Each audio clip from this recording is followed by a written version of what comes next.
All right, more than 1,500 people in BC are now being urged tonight to get tested for HIV and hepatitis after health officials shut down an illegal dental practice. They say a Burnaby man was performing dental work without a license, and it's not clear how well his equipment was being cleaned between patients. Chris Brown has more on that. It seems everyone who lived on Burnaby's Southwood Street knew there was something weird going on in this house, but few could have guessed it involved illegal dental work.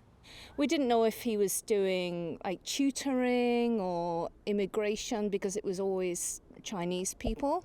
And there'd be different groups of people get out. Sometimes it'd be like, husband and wife and a little kid. Sometimes it'd be, two women.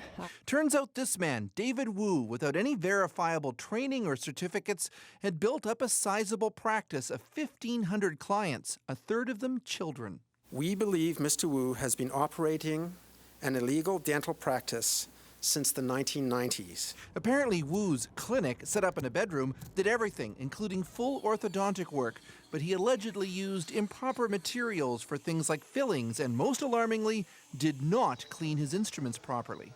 He may have been reusing needles and other contaminated materials. Overall, there was a gross lack of basic hygiene on the premises. We are recommending that each and every person who has been a client get tested for hepatitis B, C, and HIV. Shockingly, the BC College of Dentists has run into the so-called Dr. Wu before. They thought they'd shut him down 10 years ago after complaints, but they lost track of him, and it was only after someone else came forward 3 months ago that authorities raided his home. No one knows where he is now. This, of course, isn't the first time bogus health professionals have tapped into Canada's immigrant communities, often by tempting people with cut-rate prices. A recent probe in Ontario turned up dozens of illegal dentistry operations. This BC MLA is a former dental surgeon. They speak the same language, they may be friends or neighbors, and they just feel very comfortable going to that person.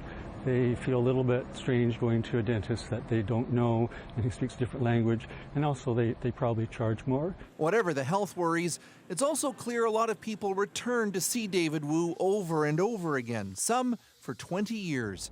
Now authorities are trying to locate his patients and him. Chris Brown, CBC News, Vancouver.